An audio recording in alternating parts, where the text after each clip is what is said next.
Bonjour à toutes et tous.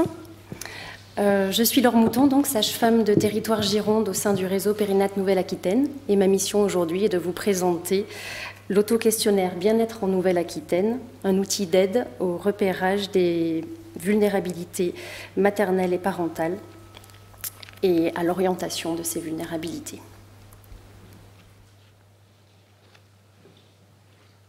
Le réseau Périnate Nouvelle-Aquitaine, c'est le réseau de santé périnatale de la région Nouvelle-Aquitaine. C'est une association loi 1901 dont les missions sont définies par des politiques nationales et régionales de santé qui sont travaillées en étroite collaboration avec l'Agence régionale de la santé, tutelle et financeur du réseau.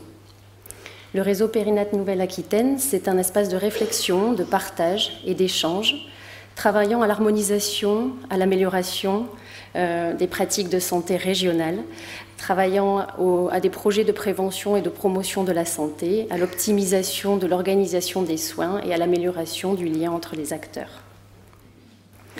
En quelques chiffres, le réseau Périnate Nouvelle-Aquitaine, c'est 85 structures membres de l'association, 15 projets de partenariat, une équipe de 29 membres permanents, dont Florence Callio, responsable administrative, et Émilie Rocan-Wagner, coordinatrice médicale. C'est 14 membres experts du comité scientifique et 13 sages-femmes de territoire établis sur les départements de la région Nouvelle-Aquitaine. Il y a plusieurs commissions de travail au sein du réseau Périnate Nouvelle-Aquitaine. Je vous en ai noté quelques-unes ici. La commission transfert, qui s'applique à accompagner, à soutenir, à évaluer par exemple la régule périnate, qui gère les transferts périnataux au sein de la région, entre les établissements. Il y a par exemple la commission santé publique pour tous, qui travaille à la promotion de la vaccination actuellement. Et il y a la commission qui nous intéresse plus aujourd'hui, vulnérabilité maternelle et parentale, qui connaît plusieurs sous-groupes de travail, si je puis dire, outils de repérage, santé mentale, addiction, violence, précarité, soutien social. Ces groupes ont travaillé main dans la main pour élaborer l'outil que je vais vous présenter. Partons d'un contexte. L'accompagnement des femmes enceintes en situation de vulnérabilité est un enjeu majeur de santé publique. Le repérage des vulnérabilités maternelles, parentales et infantiles en période périnatale est l'un des enjeux principaux de la qualité de la prise en charge globale des femmes et de leurs enfants durant cette période de transition. Dans le cadre de la labellisation Prévenir pour bien grandir des maternités, l'ARS Nouvelle-Aquitaine a demandé la formalisation d'outils pour le repérage des vulnérabilités maternelles périnatales et la promotion de la santé des femmes. Dès 2018, une réflexion démarre au sein des groupes de travail que je vous ai cités précédemment, avec quelques questions. Y a-t-il un intérêt à un dépistage systématique des vulnérabilités médico-psycho-affectives des femmes au cours de la grossesse? Il n'y a actuellement pas de recommandations internationales. Nous avons l'exemple de l'Australie, avec un dépistage standardisé inclus dans la routine du suivi de la grossesse. Il y a l'exemple du Royaume-Uni et de l'Écosse avec un dépistage qui, lui, est complémentaire au suivi prénatal des patientes à risque. La conclusion de ces échanges, de ces réflexions, a amené à peut-être conclure que la systématisation semble peut-être éviter la stigmatisation des patientes. Donc l'outil idéal pouvait donc être systématisé selon le groupe de travail. Un outil idéal, c'est aussi peut-être un outil simple et rapide à comprendre, rapide à lire, rapide à remplir.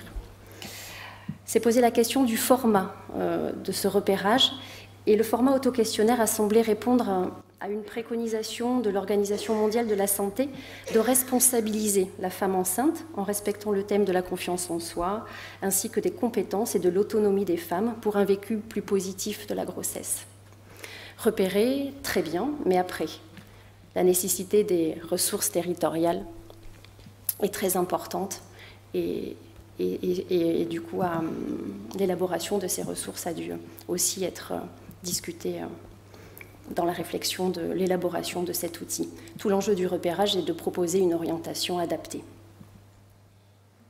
Le groupe de travail a pu faire une revue de la littérature. Je vous ai noté ici 3 exemples d'auto-questionnaires validés.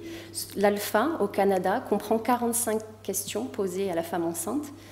L'auto-questionnaire du GEGA, groupe d'études grossesse et addiction, lui comprend 18 questions à la patiente. Et l'Antenatal Risk Questionnaire de Marie-Paul Austin en Australie, 11 questions posées à la patiente. Ici, nous reprenons ces 3 auto-questionnaires. Il s'avère que l'auto-questionnaire du GEGA semble le plus complet puisqu'il traite lui aussi de la précarité, en plus de la santé mentale, des addictions, des violences et du soutien social. 2 objectifs sont apparus. Élaborer d'abord un auto-questionnaire de repérage des vulnérabilités médico-psychosociales maternelles simple et rapide à utiliser, traitant de la plupart des vulnérabilités maternelles, la santé mentale, l'addiction, les violences, la précarité et le soutien social. Cet objectif s'accompagnait bien sûr d'élaboration de ressources territoriales pour assurer le parcours d'orientation suite au repérage. Le deuxième objectif était d'évaluer de façon préliminaire l'outil ainsi construit au sein de maternités répondant à des critères d'inclusion avant son déploiement. Je vous présente donc ici l'auto-questionnaire. Il se présente au format A5. Le 4e de couverture est resté libre car les maternités, les professionnels de la consultation qui souhaitent s'en saisir peuvent y implémenter leurs ressources locales. Cet auto-questionnaire est à l'attention de la femme enceinte. Il est noté sur la couverture d'ailleurs. Cet auto-questionnaire est destiné à mieux vous accompagner pendant votre grossesse et préparer l'arrivée de votre bébé. Merci de répondre aux questions suivantes. Il n'y a pas de bonne ou de mauvaise réponse. Voici l'intérieur de l'auto-questionnaire avec 9 questions. Le groupe a voulu l'auto-questionnaire court avec des questions simples. Et je rappelle ici que cet auto-questionnaire, qui a été distribué lors de son évaluation dans des maternités de la région Nouvelle-Aquitaine, est une pièce du dossier médical, donc il doit être conservé dans le dossier médical de la patiente. Voici la première question qui permet à la femme enceinte de se situer dans la grossesse.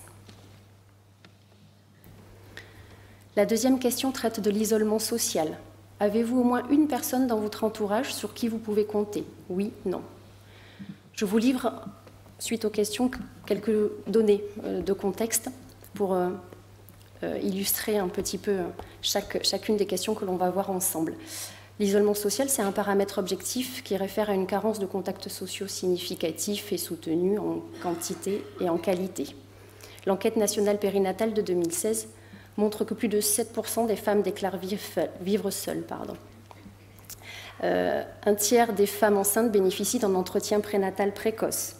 L'entretien prénatal précoce, c'est une consultation de suivi de grossesse, un temps d'échange et d'écoute sur une consultation un peu plus longue que les consultations mensuelles habituelles. La moitié des femmes enceintes accèdent à la préparation à la naissance et à la parentalité, selon l'étude de Séverine Barandon. La troisième question, et la quatrième d'ailleurs, traite de la santé mentale. Pendant la grossesse, avez-vous eu des difficultés psychologiques persistantes? Oui, non. L'enquête nationale confidentielle sur les morts maternelles montre que le suicide est la deuxième cause de mortalité maternelle. Menée entre 2013 et 2015, elle met en évidence un suicide par mois. Ce rapport montre aussi l'importance de la prévention et des parcours de soins pluridisciplinaires coordonnés. La quatrième question, toujours traitant de la santé mentale. Au cours du mois écoulé, vous êtes-vous senti triste, déprimé ou désespéré? Oui, non. Sans intérêt ou sans plaisir à réaliser des activités de la vie quotidienne? Oui, non.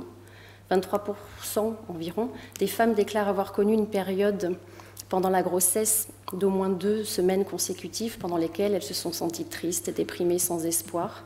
Au total, près d'un tiers des femmes déclarent dans l'enquête nationale périnatale un symptôme dépressif. La cinquième question, nous abordons la précarité. Y a-t-il des périodes dans le mois où vous rencontrez des difficultés financières à faire face à vos besoins, alimentation, logement, factures, à pouvoir vous soigner ou à faire vos démarches administratives? Jamais, parfois, souvent. 16,8% des femmes déclarent être au chômage. 15% environ des ménages perçoivent une allocation d'aide au retour à l'emploi ou une allocation chômage. Et 10% environ des ménages perçoivent le RSA ou la prime d'activité. L'enquête nationale périnatale pointait du doigt que les femmes en situation sociale défavorisée ont un risque accru de mal-être psychologique durant la grossesse aussi. Les addictions sont traitées dans la question 6. Consommez-vous ou avez-vous déjà consommé plusieurs fois depuis le début de cette grossesse les substances suivantes? Tabac, cannabis, alcool, cocaïne, héroïne, autres. Des médicaments pour la douleur, pour vous calmer, pour dormir, pour le moral, pour la dépendance. 16,5% des femmes déclarent avoir fumé au moins une cigarette par jour au 3e trimestre de la grossesse. 2% environ déclarent fumer du cannabis. Plus de la moitié des fumeuses rapportent n'avoir reçu aucun conseil pendant la grossesse pour diminuer leur consommation de tabac. Moins d'un tiers des femmes disent avoir reçu la recommandation de ne pas consommer d'alcool pendant la grossesse. Les questions 7 et 8 traiteront plus des violences. Au cours de votre vie, y compris pendant votre enfance, avez-vous été victime de violences verbales, physiques, sexuelles, psychologiques, harcèlement, humiliation, menaces, contrôle, économique, privation de papier, d'argent? Jamais, parfois, souvent. 1,7% des femmes rapportent des violences physiques durant la grossesse. 219 000 femmes sont victimes de violences physiques et ou sexuelles commises par leur ancien ou actuel partenaire intime au cours d'une année. 19% déclarent avoir porté plainte. La Haute Autorité de Santé pointe du doigt que toutes les femmes, quel que soit leur statut socio-économique, leur âge et leur orientation sexuelle, leur état de santé, leur handicap, peuvent être concernées par les violences. Le repérage durant une grossesse doit débuter lors de la première visite prénatale et se poursuivre au moins une fois par trimestre et lors de la visite du postpartum. Voilà les recommandations de l'ARS. La question 8 approfondit peut-être un petit peu la question des violences entre partenaires intimes. Vous sentez-vous en sécurité avec votre partenaire tout le temps? Pas toujours, rarement, pas de partenaire. Je rappelle que 121 femmes ont été tuées dans un contexte de violence au sein du couple et 21 enfants mineurs sont décédés sur un fond de conflit conjugal en 2018. Dans près de 30% des cas de violence conjugale, le premier acte de violence survient pendant la grossesse, d'où l'importance, encore une fois, de ces questions. La 9e question, enfin, permet à la patiente de s'exprimer avec une réponse libre. Avez-vous des préoccupations ou des inquiétudes dont vous aimeriez parler?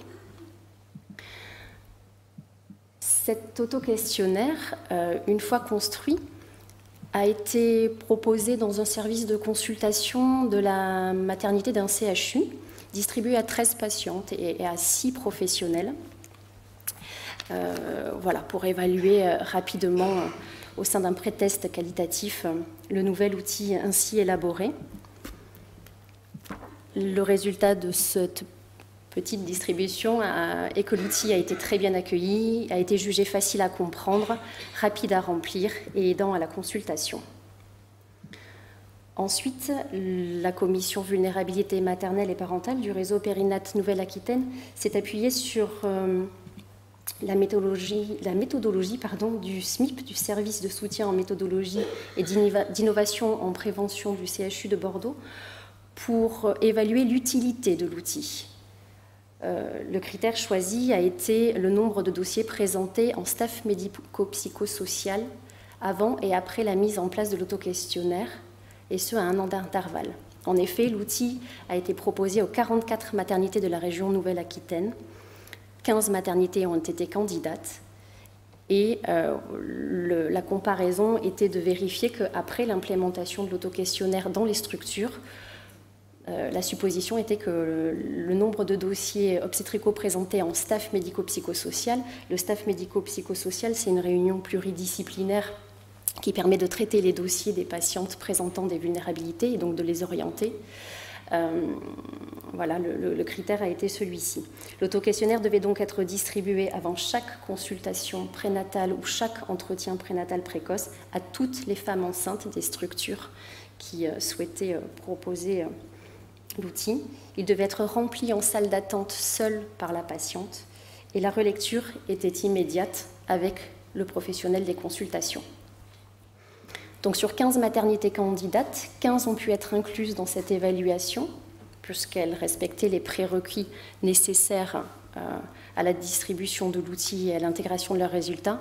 En effet, ces maternités, pour pouvoir proposer l'auto-questionnaire, devaient avoir un parcours d'orientation bien défini, un staff médico-psychosocial bien structuré.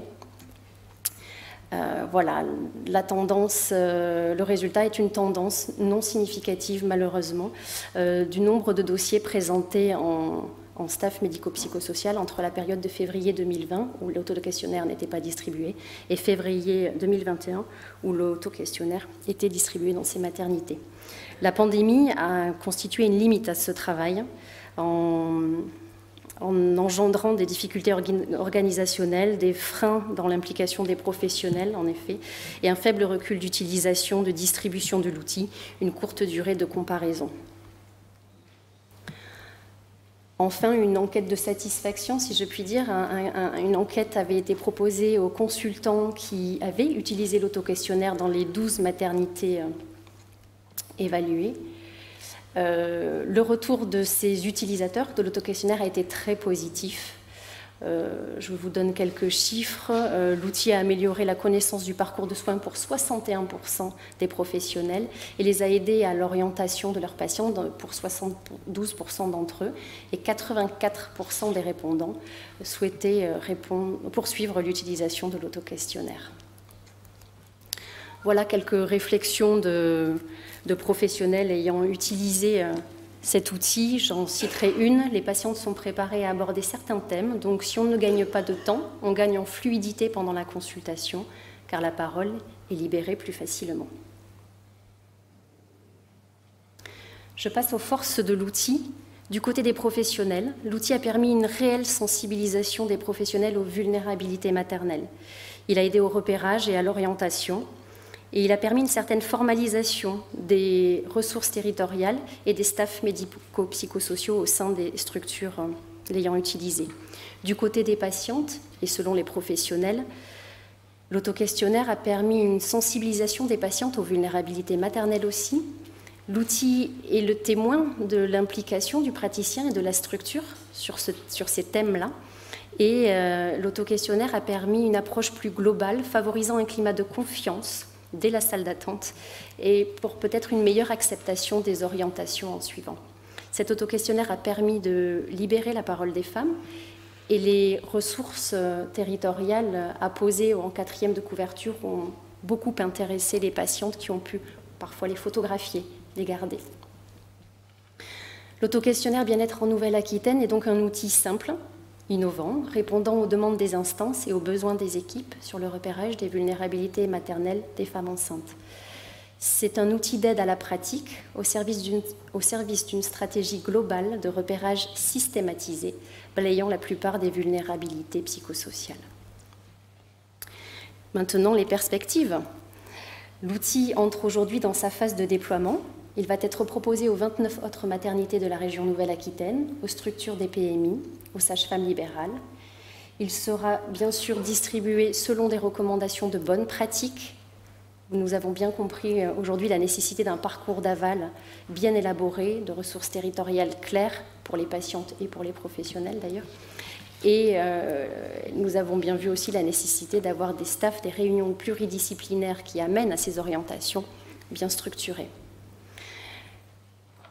Je vous ai dit que la période Covid avait été limitante pour notre première évaluation. Donc, en effet, une nouvelle évaluation de l'auto-questionnaire à distance de la pandémie est envisagée. Le réseau Périnat Nouvelle-Aquitaine s'engage à soutenir les professionnels dans la mise en place de cet outil et dans la formalisation des ressources territoriales indispensables à son utilisation.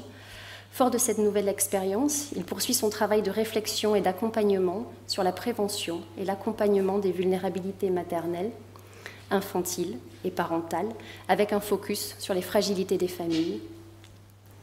Et pour finir, je citerai les mots de Sophie Marinopoulos, psychologue, psychanalyste, prononcés lors du colloque des 1000 premiers jours en septembre dernier. En prenant soin des parents et des enfants, nous prenons soin de notre société. Je vous remercie pour votre attention.